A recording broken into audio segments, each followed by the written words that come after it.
अस्सलाम वालेकुम students, class 11 के लेक्चर नंबर फर्स्ट में मैं सबको वेलकम करता हूं। और आज का हमारा फर्स्ट लेक्चर है क्लास 11 के बारे में और वो है कॉम्प्लेक्स नंबर। डियर स्टूडेंट्स, इससे पहले आप लोगों ने लोअर क्लासेस में पढ़ा है कि रियल नंबर क्या होते हैं, होल नंबर क्या होते हैं, इसको हम किस तरह डिनोट करते हैं। और आज हम एक नए नंबर्स के बारे में पढ़ेंगे जिसका मतलब है कॉम्प्लेक्स नंबर। और कॉम्प्लेक्स नंबर क्या होता है, हम इसको किस तरह डिनोट करते हैं। डियर स्टूडेंट्स, जो कॉम्प्लेक्स नंबर है और इसका जो जनरल नोटेशन है इसको हम ये लिख सकते हैं, z is equal to a plus iota b। It mean कि जो कॉम्प्लेक्स नंबर है इसको हम z से डिनोट करते हैं, जिस तरह हम ऑड को o से, इसी तरह कॉम्प्लेक्स नंबर को z से डिनोट करते हैं। और इसमें दो पार्ट्स होते हैं, एक होता है रियल पार्ट और दूसरा ये जो आयोटा वाला टर्म है इसको हम कहते हैं इमेजिनरी पार्ट। इट मीन कि जो कॉम्प्लेक्स नंबर है वो रियल और इमेजिनरी पार्ट का हिस्सा है। इट मीन कि दोनों पार्ट इसमें कॉन्सिस्ट है, एक रियल पार्ट होता है और एक इमेजिनरी पार्ट। ये जो आयोटा वाला टर्म होता है इसको हम इमेजिनरी पार्ट कहते हैं।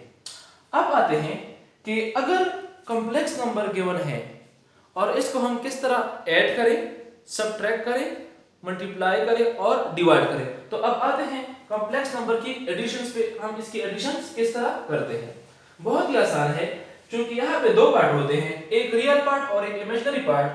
तो रियल पार्ट के साथ ऐड करेंगे और इमेजिनरी पार्ट के साथ ऐड करेंगे। सपोज मेरे पास एक नंबर है, एडिशन ऑफ कॉम्प्लेक्स नंबर।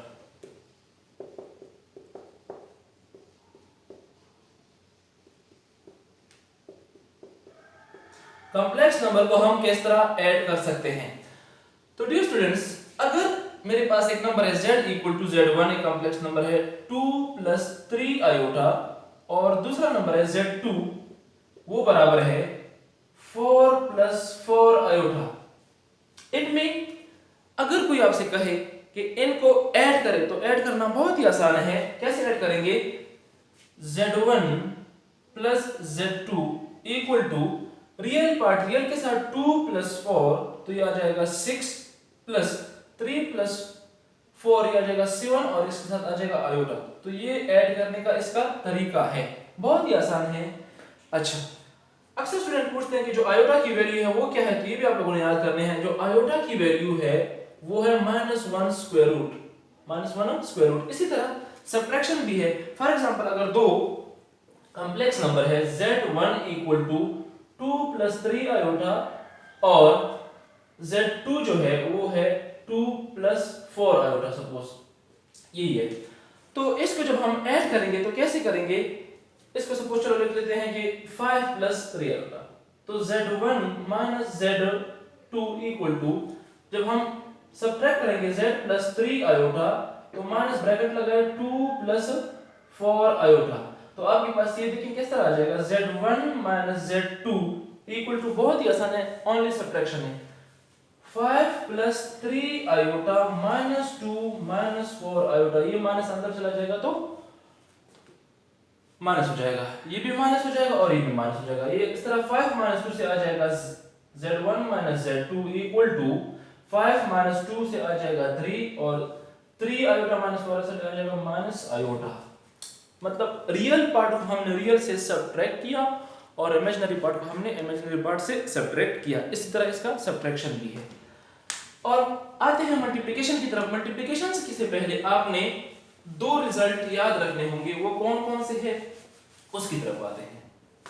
एक आयोटा की वैल्यू और एक आयोटा स्क्वायर की वैल्यू। हमारा जो आगे काम आएगा वो आयोटा स्क्वायर की वैल्यू काम आएगी कि आयोटा स्क्वायर की वैल्यू क्या है। डियर स्टूडेंट, जिस तरह आपको पता है कि आयोटा की जो वैल्यू है वो -1 स्क्वायर रूट है। देखें, जो स्क्वायर रूट के इनसाइड नेगेटिव वैल्यू है वो एग्जिस्ट नहीं करती, इस वजह से इसको हम कहते हैं कि इमेजिनरी है। तो आयोटा की वैल्यू ये आ गई और आयोटा स्क्वायर की वैल्यू क्या हो जाएगी, अगर मैं बोथ साइड पे स्क्वायर ले लूं तो आपके पास आ जाएगा -1। इट मीन जो आयोटा स्क्वायर की वैल्यू है वो है -1।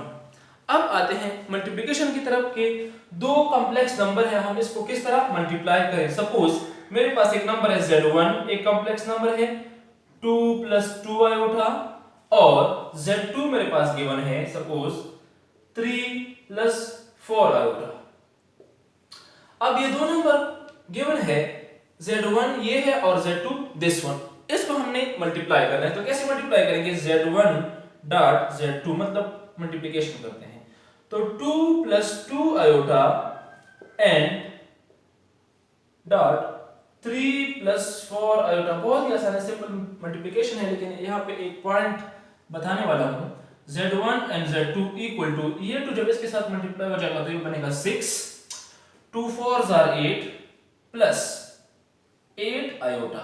अब ये इसके साथ मल्टीप्लाई हो जाएगा तो हो जाएगा प्लस 6 आयोटा और प्लस 2 2s are 8। यहां पे अगर आप देखें आयोटा मल्टीप्लाई बाय आयोटा, इसके साथ भी आयोटा है और इसके साथ भी आयोटा है, तो आपके पास आ जाएगा आयोटा स्क्वायर। और यही आपको पता है कि आयोटा स्क्वायर की जो वैल्यू है वो है -1। तो फाइनली आपके पास जो रिजल्ट आएगा z1 dot z2 equal to 6 plus इससे आ जाएगा 14 आयोटा और इससे आ जाएगा प्लस 8 इंटू -1, क्योंकि आयोटा स्क्वायर की जगह पे मैंने -1 पुट किया। तो फाइनली आपका रिजल्ट आ जाएगा z1 डॉट z2, इस डॉट का मतलब multiplication, 6 plus 14 iota plus minus minus और ये आ जाएगा 8। तो it mean z1 into z2 equal to 6 minus 8 से आ जाएगा -2 प्लस 14 आयोटा। तो इस तरह हम इसकी मल्टीप्लिकेशन भी करते हैं। नोट करें, शाबाश। फिर मिटाता हूं। यहां तक हम आ गए मल्टीप्लिकेशंस भी।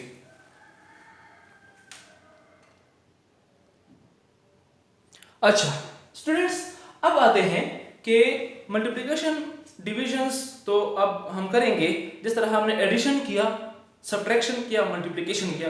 अब आते हैं डिवीजन पे कि हम कॉम्प्लेक्स नंबर को किस तरह डिवाइड करते हैं और कौन सा प्रोसेस इख्तियार करेंगे। डिवीजन पे आते हैं कि कॉम्प्लेक्स नंबर को हम कैसे डिवाइड करते हैं। चलो जी, मेरे पास एक नंबर है z1 complex number 2 plus 4 iota. Suppose आप इसको जनरल भी लिख सकते हैं a प्लस b के फॉर्म में, आयोटा b के फॉर्म में। तो मैं दोनों एक कॉमन लेता हूं, for example 3 plus 3 iota, simple सा लेता हूं ताकि आपको सही समझ आ जाए कि डिवीजन हम किस तरह करते हैं। देखिए, जब हम इसको डिवाइड करते हैं तो सॉल्यूशंस में आते हैं। Suppose z1 divided by z2। अब z1 हमारा क्या है? z1 हमारा है 2 plus 4 iota divided by z2 जो है वो है 3 प्लस 3 आयोटा। यहां तक तो समझ आ गई आपको। अब इसको हम करें कैसे? तो डियर स्टूडेंट्स, जब हम कॉम्प्लेक्स नंबर को डिवाइड करते हैं तो इसकी हम रैशनलाइजेशन करते हैं। अब रैशनलाइजेशन क्या है, किस तरह करते हैं? जो डिनोमिनेटर में टर्म है अगर वो प्लस है तो माइनस के साथ वही टर्म मल्टीप्लाई करें और डिवाइड करें, मतलब ये वाला टर्म है।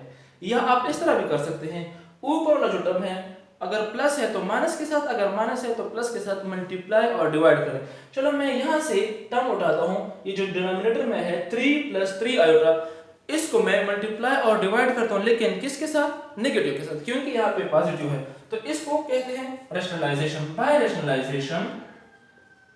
रैशनलाइजेशन जब हम करेंगे तो जो डिनोमिनेटर में टर्म है इसका अपोजिट, तो it mean 2 plus 4 iota divided bye 3 plus 3 iota multiply by 3 minus 3 iota divided bye 3 minus 3 iota. हमने क्या किया, जो नीचे वाला टर्म था इसको डिवाइड और मल्टीप्लाई किया, मतलब मल्टीप्लाई और डिवाइड किया, लेकिन इसके अपोजिट साइन के साथ। अब ऐसा क्यों करते हैं, इसका जवाब आपको आगे मिल जाएगा। इसको मल्टीप्लाई करें, बहुत ही आसान है। तो आपके पास z1 divided by z2 equal to 2 plus 4 iota multiply by 3 minus 3 iota divided by ये वाला टर्म और ये वाला टर्म। अगर आप देखें इसको ध्यान से तो ये a प्लस बी और a minus b, a square minus b square का फार्मूला बनता है। कैसे देखें, यहाँ पे a प्लस बी और a माइनस बी पहले लिख देता हूं, फिर आपको समझ आ जाएगा। 3 plus 3 iota into 3 minus 3 iota. ये अगर आप देखें a plus b and a minus b जो कि बराबर है a square minus b square का फार्मूला है। तो आप इसको क्लोज करें, जब क्लोज करेंगे तो फाइनली आपके पास जो आंसर आएगा वो कुछ यूं आएगा, z1 divided by z2 equal to, इस ऊपर वाले को मल्टीप्लाई करें, 2 3 are 6 plus minus minus 2 3 are 6 iota, इसी तरह इसको मल्टीप्लाई करें plus 4 3 are 12 iota plus minus minus, यहां पे देखें 4 3 are 12 आएगा लेकिन आयोटा स्क्वायर भी आएगा, तो minus 12 iota square divided by, इसको क्लोज करें, a square minus b square.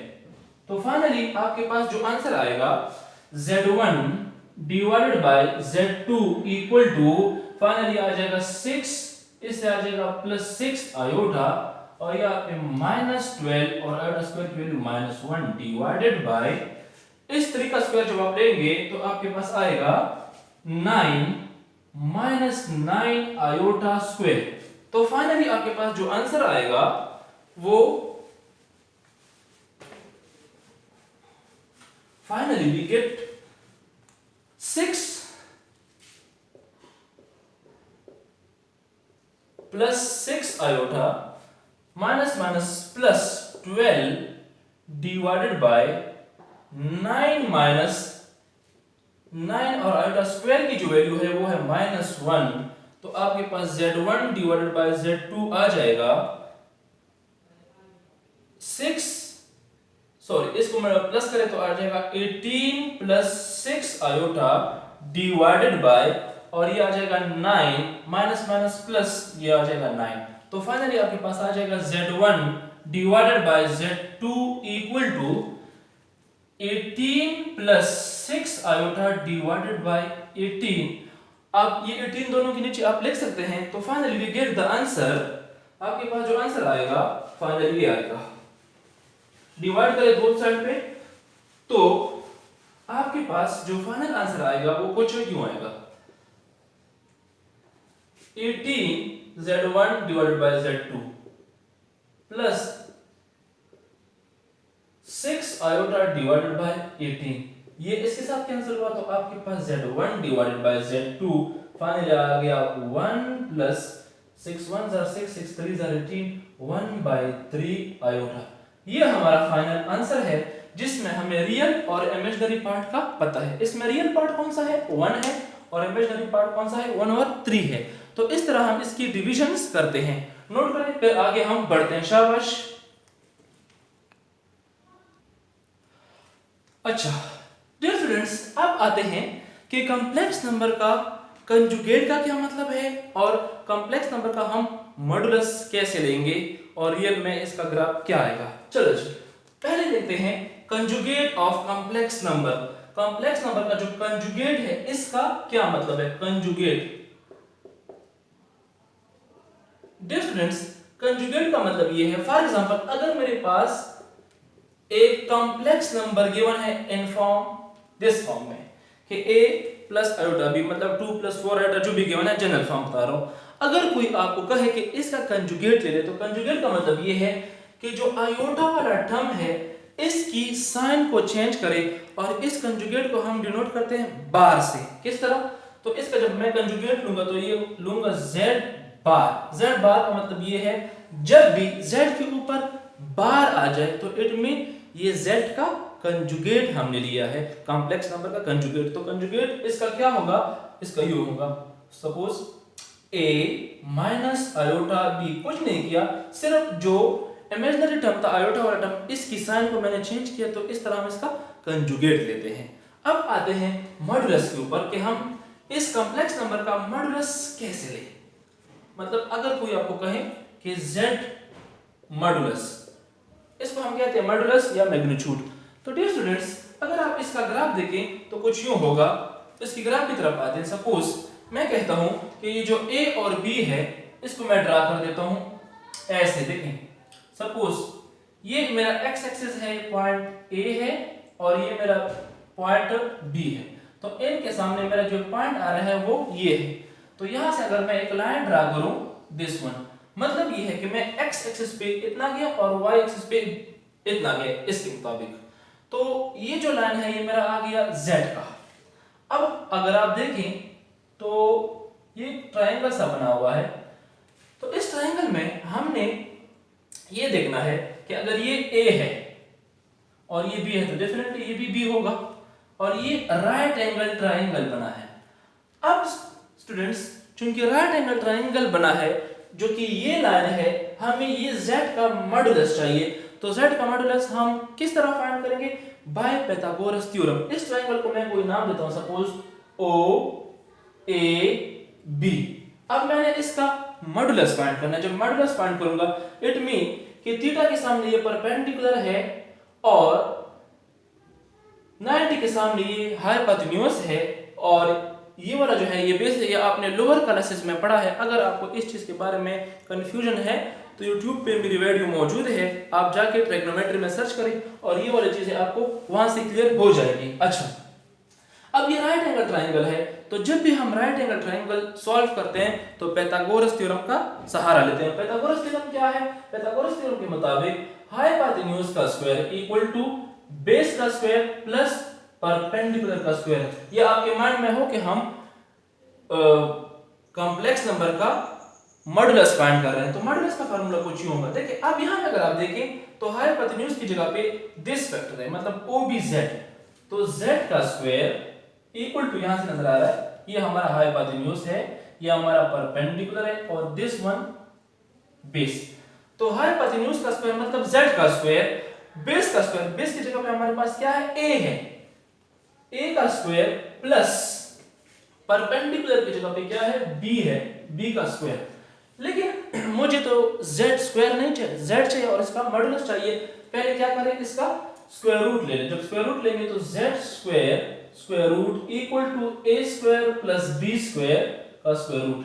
तो आपके पास ये आ जाएगा Z modulus equal to A square plus B square square root, this one. तो dear students, with the help of this formula हम किसी कॉम्प्लेक्स नंबर का मॉडुलस फाइंड कर सकते हैं। आज के लिए इतना ही काफी है। इंशाल्लाह नेक्स्ट वीडियो में हम एक्सरसाइज से स्टार्ट लेंगे। अपना ख्याल रखें। अल्लाह हाफिज।